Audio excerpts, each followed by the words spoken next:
Okay, everybody, here we go again. It's the Midnight Skeptic time.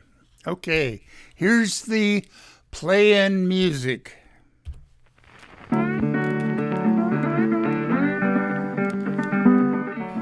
You are listening to KPCA LP, Petaluma, California, at 103.3 FM and worldwide at www.kpca.fm. And this is the Midnight Skeptic. The views of the Midnight Skeptic are not, repeat, not necessarily the views of KPCA or any of its affiliates.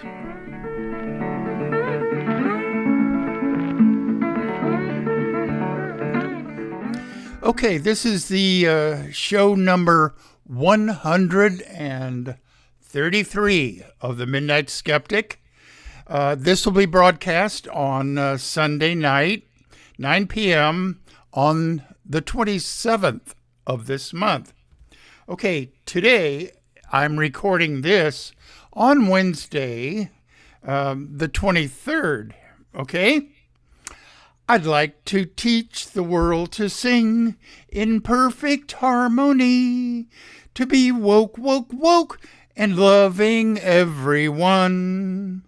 Yes, to achieve that, with the Midnight Skeptic's help, we can rid this nation of all hateful, authoritarian, GOP, MAGA-head conservative Republicans. Send all hate mail and death threats to the Midnight Skeptic at gmail.com. Include some helpful suggestions too. This show can be improved, believe it or not. Okay. Shout outs. Spotify and Anchor, again, are my international outlets, and I have some in the UK, some in the EU, a couple in Australia, a couple in New Zealand, 3 in Canada, 1 maybe still in Russia, 1 in Colombia, 1 in Puerto Rico. Okay, locally, Nariman and Art Kuznets here in Petaluma, John Crowley at the Aquas Cafe, Tom Gaffey at the Phoenix Theater, the 3 dudes of Project Censored, Mickey Huff, Andy Lee Roth, and Nolan Higdon, professors all.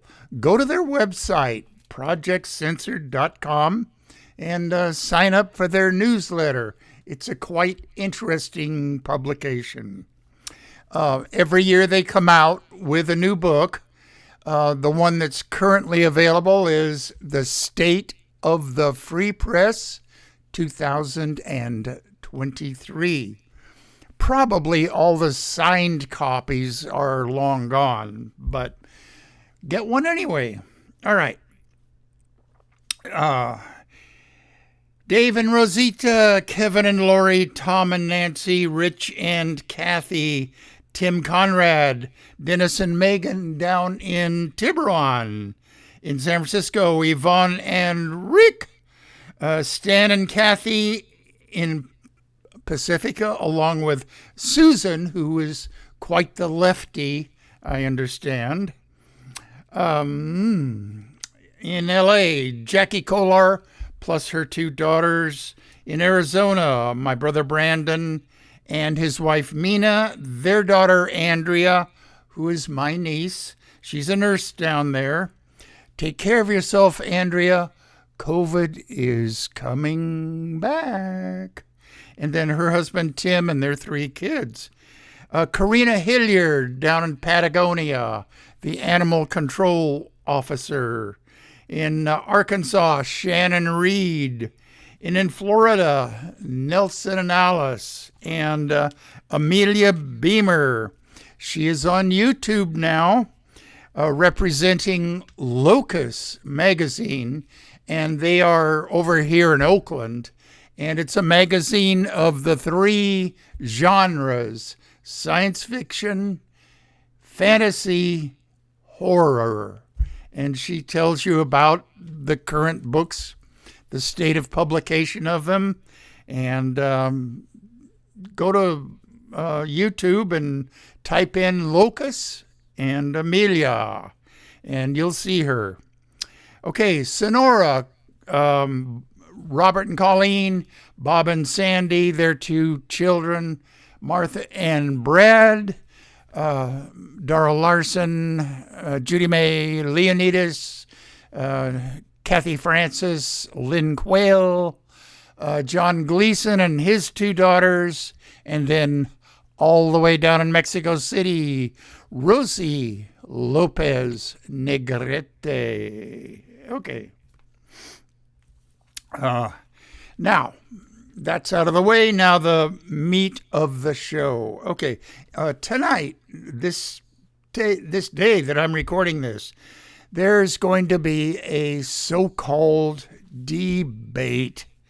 It's on Fox Spews. The orange sociopathic bloat bag is not participating. And it's just as well. What would he add to this? Sips. My voice sounds a little creakily. Trying to get rid of that. The beard is coming along okay. It's been about 3 weeks worth of growth. Okay, enough of that. I will not watch the debate, but I will tune into MSNBC's summary and commentary on it. And I won't even watch a lot of that because they just go over the same obvious things over and over. Okay, good news. The 18 co-conspirators indicted by Fannie Willis in Fulton County. Now, she's the DA, by the way. Fulton County, Georgia, are slowly, painfully turning themselves in to the sheriffs of Fulton County at the jail and his office. They're going to be fingerprinted, including the orange sociopathic bloat bag, fingerprinted process, mug shots taken, and they're going to be arraigned and assigned a dollar amount for their release. Most of them are $100,000. The bloat bag is $200,000. Okay. Trial dates will be set, and the orange sociopathic bloat bag is not paying for his co-conspirators' legal bills, but he'll grift his followers, and most of the small donors will, send in $5 or $10 to help our God King and with his legal troubles, and then he'll spend it as he sees fit. Okay. Loyalty works only one way in the land of the orange sociopathic bloat bag. Okay. I got to take another sip. I might take a sip of honey, by the way, trying to settle down my throat.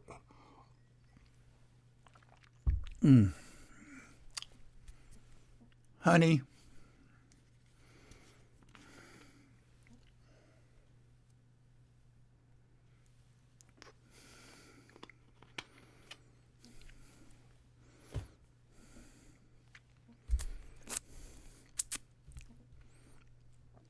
I think that helped.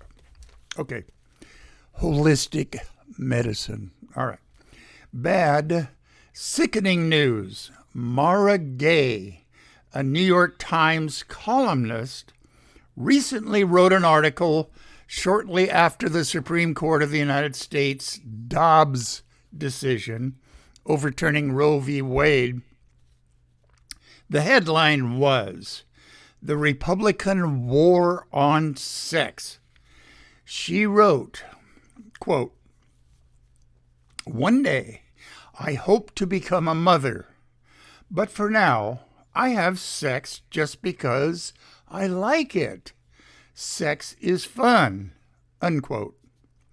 She pointed out that many religious fundamentalists who oppose abortion are, this is a continuation of a quote, "are animated by an insatiable desire to punish women who have sex on our own terms or their own terms and enjoy it." Whoa. This is a core element of the battle over reproductive rights that we do not discuss enough. Sex. This has a religious origin. The Catholic Church insists should only occur with the intent to breed. The same holds true for evangelical Christians. Sex of any kind makes Christians uncomfortable and uneasy. I didn't get this into my notes, but as an addition to what I've just said, the news is out in San Francisco that the Archdiocese of San Francisco has, in fact, declared Chapter 11 bankruptcy because they couldn't afford to defend legally all of the more than 500 cases of child sex molestation by priests. All right. I think I mentioned on the last show that they were thinking about it. Well, in today's Chronicle, they did it. Salvatore Cordileone, the Archbishop of San Francisco, said properly repentant things, but he said it was the best way to preserve their function in Catholicism. He's the most anti-LGBTQ functionary in the Catholic Church in a long, long time. Okay, Tennessee and guns. This is just going to be a riff on my part. Republican Governor Bill Lee attempted to insert a slight upgrade in the Tennessee red flags law that would help prevent guns falling into the hands of the wrong people, meaning unstable, violent people.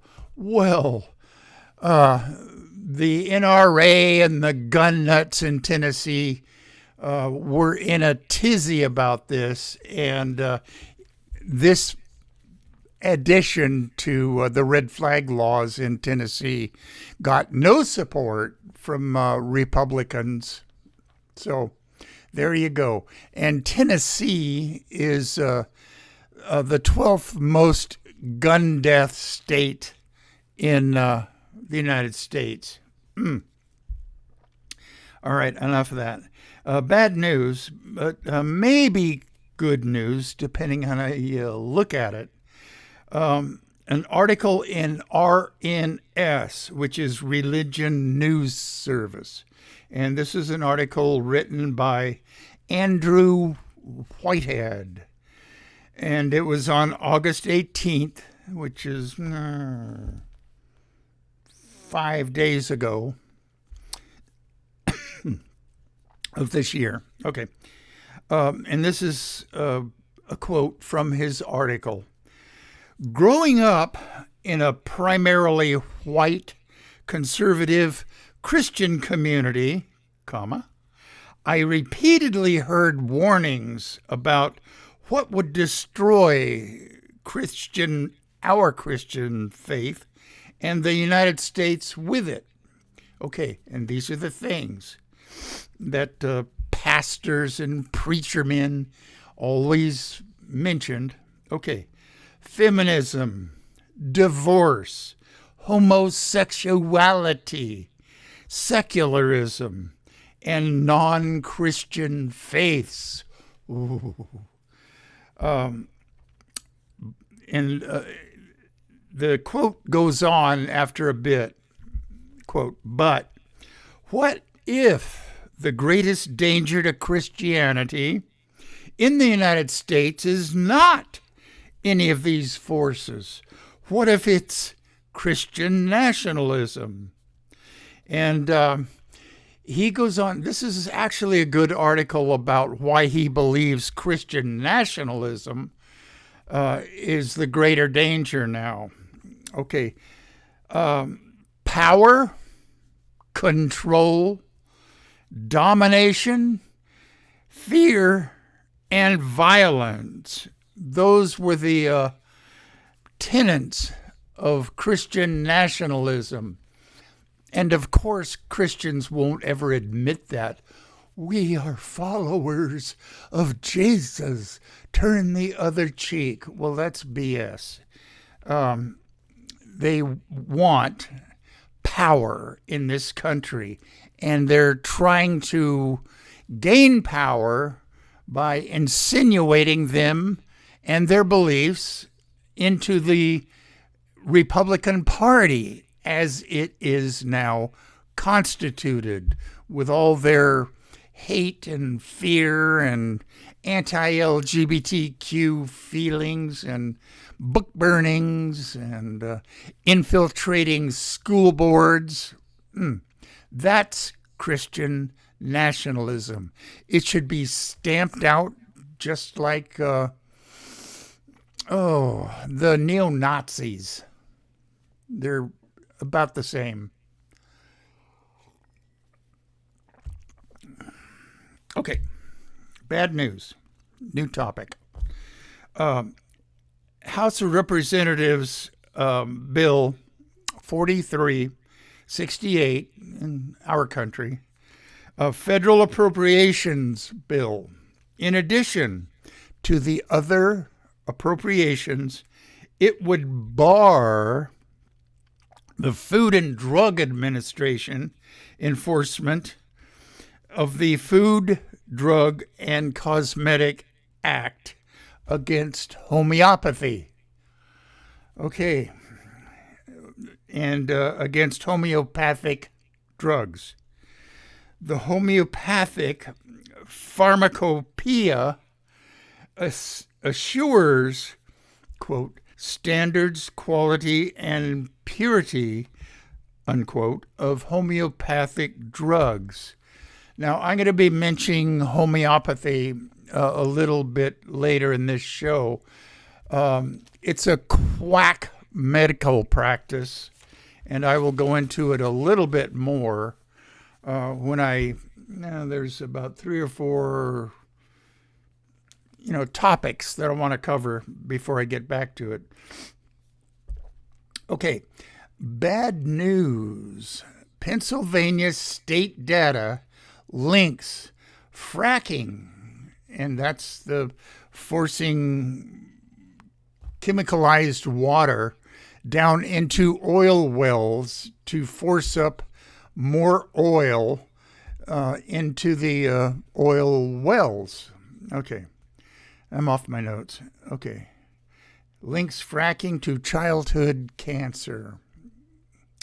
The results of a study by epidemiologists at the University of Pittsburgh found that minors living close to fracking sites are over 5 times more likely to develop lymphoma. Asthma is also found to increase in all ages of patients who live near oil wells that are fracked. More than 25 million Americans have asthma from all causes. Okay. Warning to my watchers and listeners, the MAGAs are coming. The MAGAs are coming. Yes, even to California, this bastion of liberalism and progressivism. The Freedom Angels, a radical right-wing group founded by Tara Thornton in Phoenix, Arizona, to infiltrate school boards and spread GOP MAGA ideology in our schools, like anti-trans, anti-LGBT, book banning, anti-CRT, and etc., etc., etc., all under the guise of protecting kids and parental rights. Founded in 2019 by 3 women activists, Denise Aguilar, Heidi Munoz, and Tara Thornton, to protest vaccinations originally, school closures, and mask requirements. This is the typical anti-vaxxer wing of the GOP. They've since moved on to spread MAGA hate. Okay. They are sort of like, from what I've been able to read online about them, they're sort of like Moms for Liberty that was founded in Florida originally just to ban books, but they've since spread their hate to other areas, to anti-LGBTQ, and on and on and on. Okay. Good news. Whew, I'm finally getting to some good news here. 3 different rights groups in Nebraska plan to include a ballot initiative on the 2024 vote to amend the state constitution to protect a woman's right to make her own decisions about her reproductive health. Great. It's like the one in Ohio. That's coming up for a vote in November of this year, actually. It's going to be a amendment to the Ohio Constitution. Well, this is Nebraska. Okay, the coalition of these 3 different groups name themselves Protect Our Rights. It was formed days after the Arizona rights advocates were going to place an initiative on its ballot protecting women's rights to their own reproductive health. Okay. I wish them both well. Okay. Warning. Okay. The World Health Organization, the WHO, has just said via Dr. Tedros, okay, and I have an asterisk here. Dr.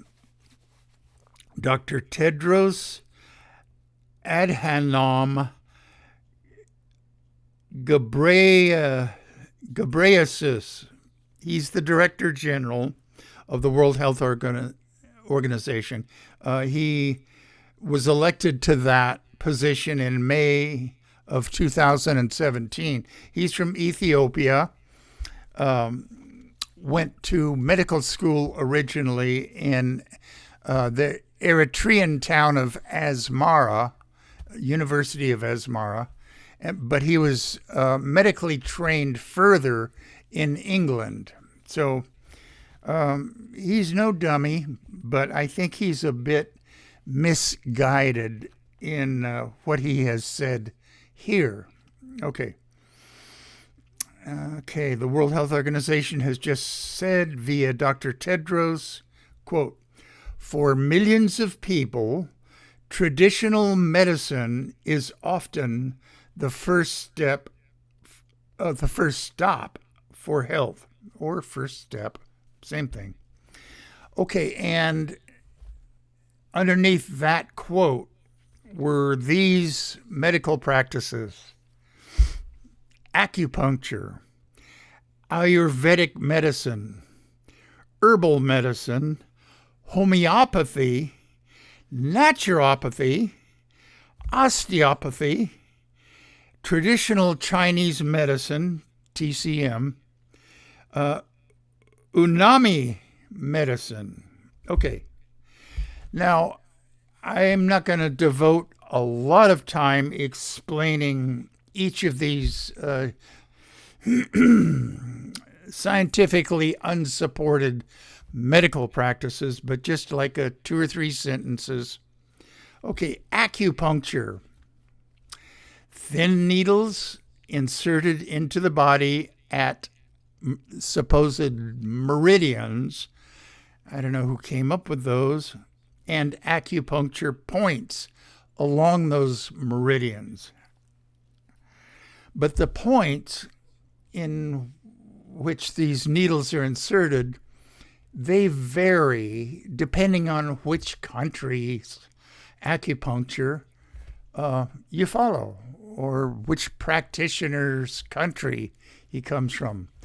There's a couple of different acupuncture traditions in China, Korea, Japan, Thailand. They all have their different maps of the body's meridians. So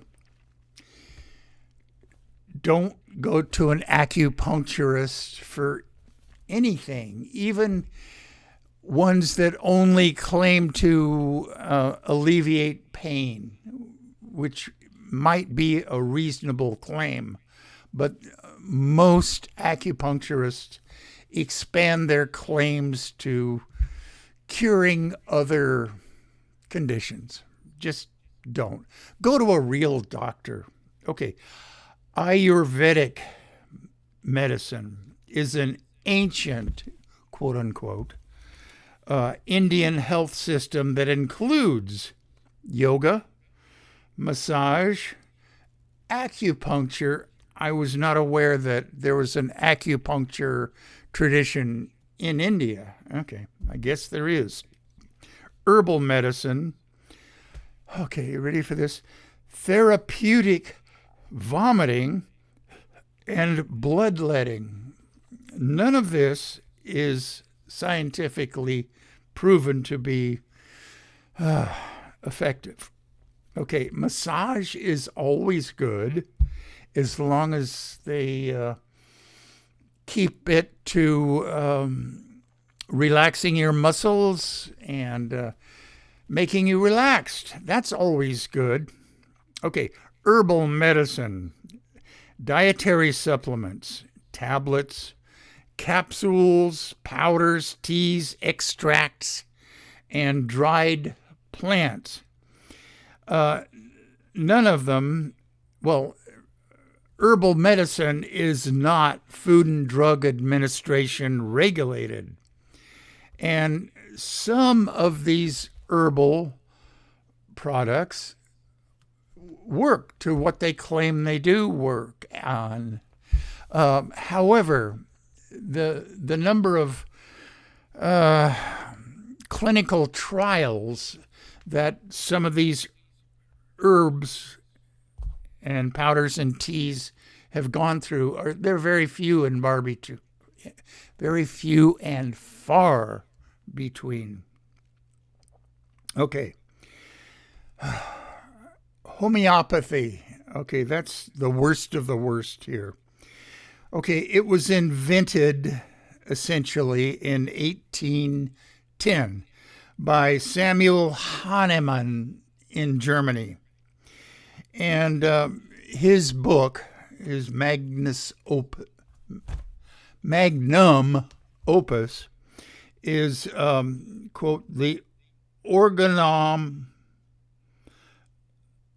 Okay, I don't even know what that word means. The organon of the healing art. Okay, anyway, that put him on the map and made sick people flock to him in his homeopathic practice. And there's two things that he came up with.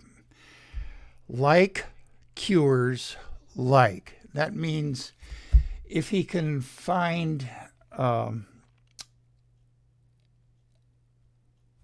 in a person's illness, a bit of that person that's being affected by the illness, and puts it in a little vial of some sort, and puts water into it to dilute it, and then shake it up, and then dilute it again and again and again. This is a homeopathic remedy. Well, I have seen on other homeopathic sites the claim that water has memory, which is BS, of course. And I'm not even completely certain, well, in fact, I'm not certain at all that like cures like. In some cases, that may be the case. However, all of these homeopathic practices need to be clinically studied in real scientific rigor. All right. Naturopathy, which is an alternative medicine, which emphasizes diet, exercise, massage, all good things. It's holistic and a natural lifestyle. A naturopath doctor will sit down with you and talk to you about your lifestyle, what you're eating, how much sleep you're getting, how much exercise you're getting, and all of that kind of stuff, which is all good. Okay, and most naturopaths make use of homeopathy or homeopathic medicines. Okay, there's an ex-homeopath. Damn it, sorry. There is an ex-naturopath. Her name is Britt Hermes, and she went to Bastyr, Bastyr University, which is a naturopathic medical college. And after a while, a light bulb went off over her head, and she realized that this is a sham. And so now she makes it her life's work to warn people about naturopathic medicine. Now, parts of it, like eating well, and diet, exercise, massage, blah, blah, blah. Any competent, real doctor, like the doctor that I see at Kaiser, he's my primary care physician, he emphasizes eating well and getting exercise and blah, blah, blah. Okay, it's not only naturopaths that talk about that. Okay. Anyway, osteopathy, or an osteopathic doctor. Legally, they are the equivalent of medical doctors. Now, if there are osteopaths out there, they'll probably send me hate mail. I'm kidding. They won't. They concentrate on the musculoskeletal system. And unfortunately, osteopaths tend to expand their practice into other diseases and conditions that have nothing to do with the musculoskeletal system. Okay? That's one of the problems with all of these alternative medicines. The practitioners tend to try to expand their practice to include things that their particular practice wouldn't help. Okay. Traditional Chinese medicine, TCM. Okay.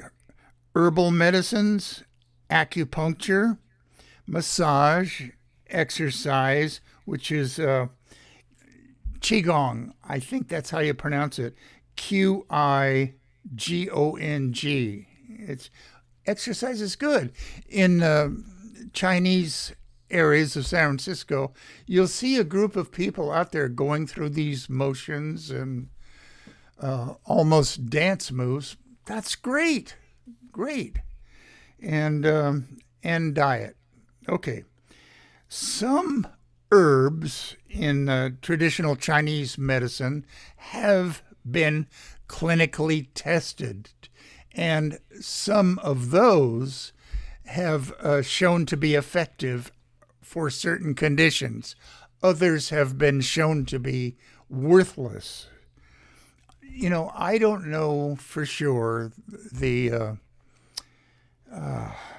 exact numbers, but just off the top of my educated head, I would say that maybe 20% of traditional Chinese herbs are somewhat effective. That leaves 80% are just worthless. You know, dried bat wings and all of that kind of stuff. I don't know that that's one of them, but I'm being kind of facetious there. Okay. Unani medicine. Now, I had never heard of this until I saw this missive from Dr. Tedros. It is, so I looked it up. It is traditional Islamic medicine and traces its roots back to the Greeks, Galen and Hippocrates. And they emphasize the balance and harmony between the bodily humors. Okay, now that went out in the Dark Ages, where Europe and a lot of the Western world was dominated and stifled by the church. It wasn't called the Catholic Church at that time. It was just the church. Okay. I don't want to get started on my anti-religious rant.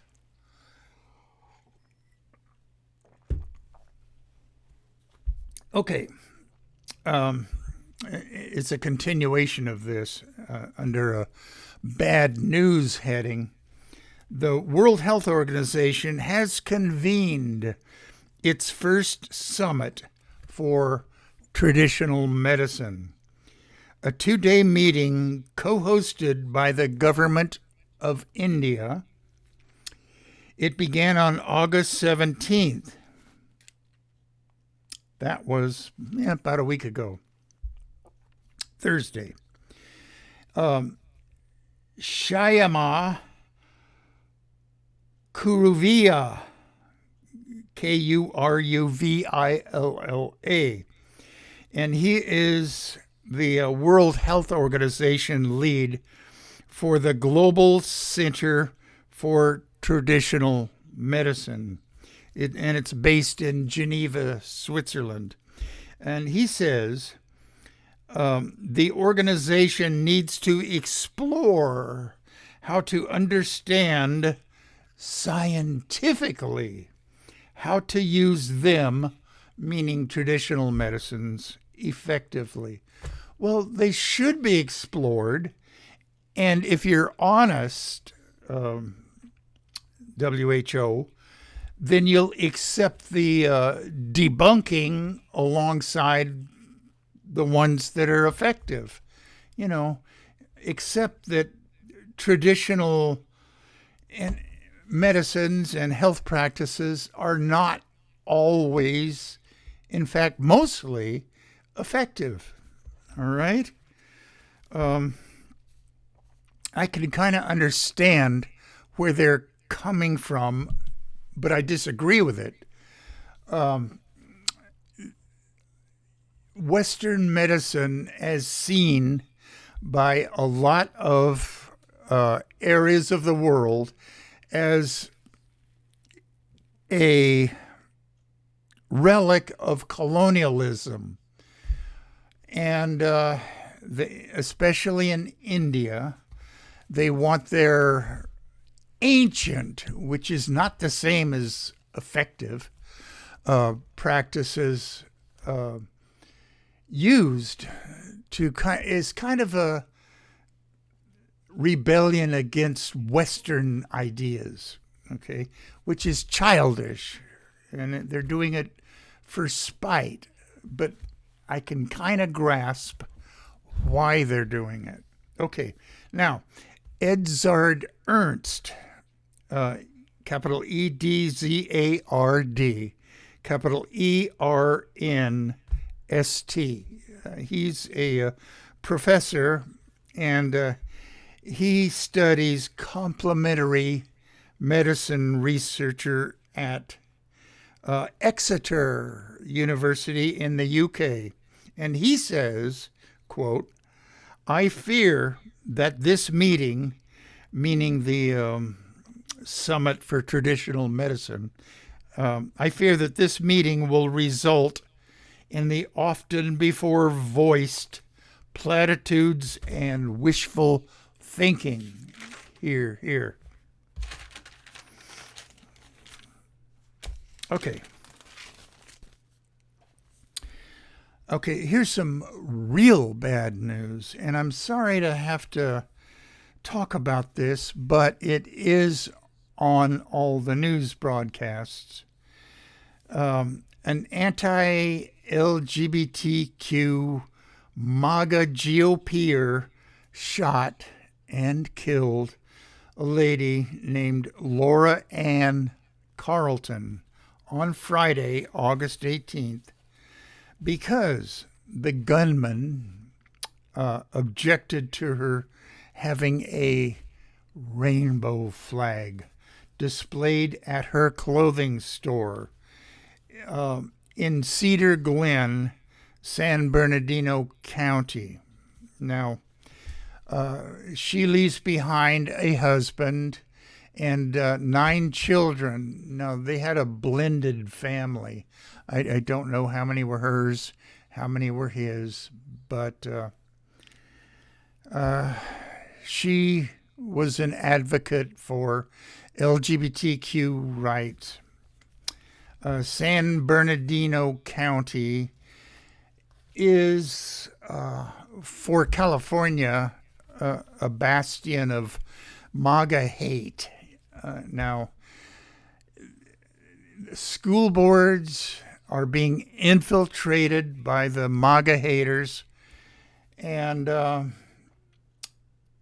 they've, I forget which school district it was that rejected a history book because they had a 1-page mention of Supervisor Harvey Milk up here in San Francisco, who was shot and killed in 1978, along with Mayor Moscone. And Supervisor Dan White, ex-Supervisor Dan White, was the murderer. And he was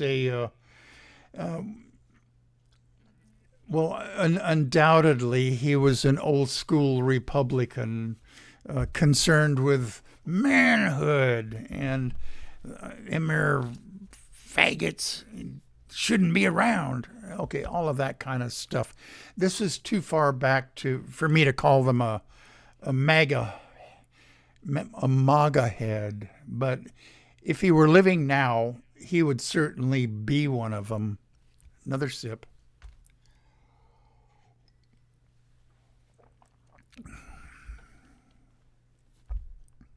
Okay. The gunman fled, but was later killed in a shootout with San Bernardino County sheriffs.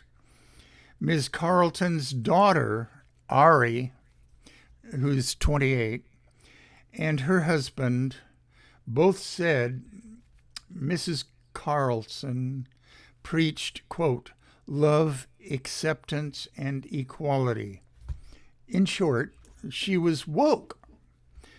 Over the past 2 years, multiple people have taken down rainbow flags from her store, and she always had plenty of them to put back up. The GOP MAGA heads should be designated as a hate group. It'll never happen, but hate is a driver of Republicans, unfortunately, in today's political climate. Education historian Diane Ravitch said, quote, homophobic rhetoric by Ron DeSantis or Ron DeFascist and Moms for Liberty has deadly consequences. The homophobic rhetoric. And she said, hate kills, unquote. Okay. I haven't got that much time, or I've got actually too much time left. But here is a topic to end the show with, and I labeled this one real good news to end the show with. New York Governor Kathy Hochul just signed the Save the Hudson bill, meaning the Hudson River, banning Holtec International from dumping wastewater from its nuclear power plant into the Hudson River. The water from the nuclear power plant has the quote-unquote heavy water isotope tritium that has been linked to cancers, miscarriages, and genetic defects. H2O, and that's water, has the hydrogen, that's the H part of the H2O, has the hydrogen isotope, 1 proton in the nucleus and 2 neutrons in its nucleus. And it's highly radioactive. More than 400,000 people signed on to supporting this bill. And there's an organization back in New York, and maybe they have outlets elsewhere, but in New York they're known as the River Keepers. And there's another organization that, boy, I can't read my writing here. Okay, Food and Water River. These are advocates for clean food, clean water, which means no dumping into the Hudson River. The Hudson River water is used after it goes through a water treatment plant back in New York. So the Fukushima nuclear power plant back in Japan is getting ready to dump some of their radioactively contaminated water into the Pacific Ocean, just, there's only a limited amount of space for them to keep it until it cools down and is ready for dumping. It's never ready for dumping, but they're talking about doing it. Okay.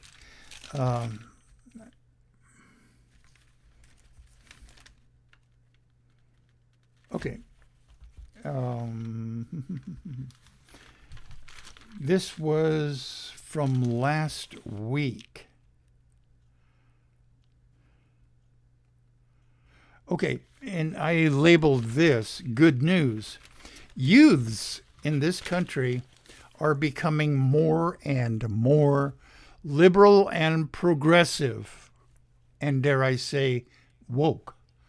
A Harvard University poll of young voters found a sense among them of precarious existence.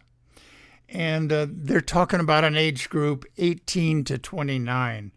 A clear majority take a progressive outlook on what the poll director said was the big four political issues that poll respondents are asked about. 1, LGBTQ rights, economic inequality. The upper 1% are getting richer and richer and richer, and the struggling serfs down at the bottom are minimally at best seeing their income increase. Okay.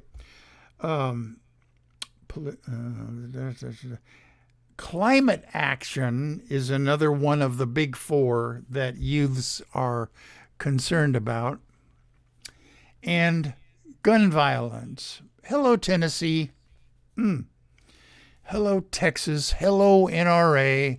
And their lackey, Wayne LaPierre, who has said over and over and over again, the only thing that will stop a bad guy with a gun is a good guy with a gun.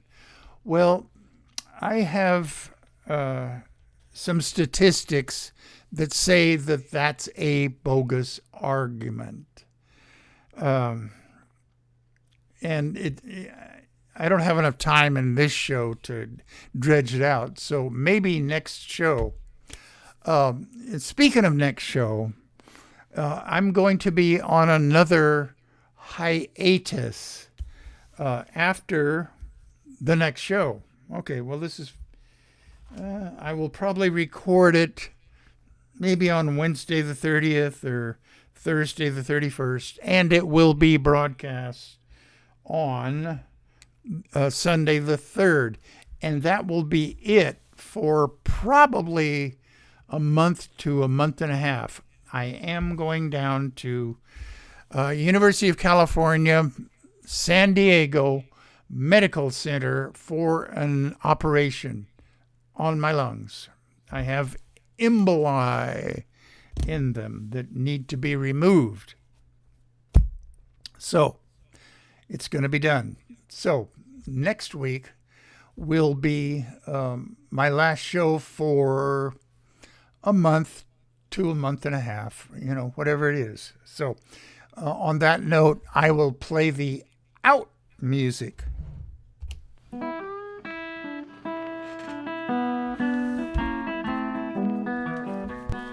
You have been listening to The Midnight Skeptic on KPCA LP, Petaluma, California. And we're at 103.3 on the FM dial and worldwide at www.kpca.fm.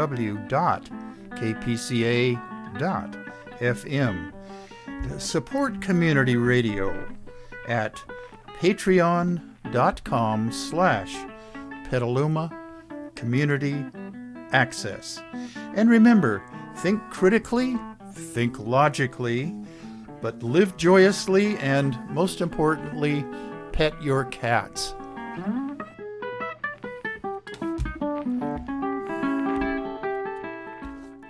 That was my little toy that I had to buy from the Kaiser Pharmacy. It measures the percentage of my oxygen uptake and my heart rate. Yeah, I don't know how accurate it is, but anyhow, I will see you all next week on YouTube and worldwide and locally. Will be listening to me on Sunday, this coming up Sunday. I wouldn't advise you wasting your time on this debate tonight. Instead, if you have a cat around, pet your cat and sip a little red wine.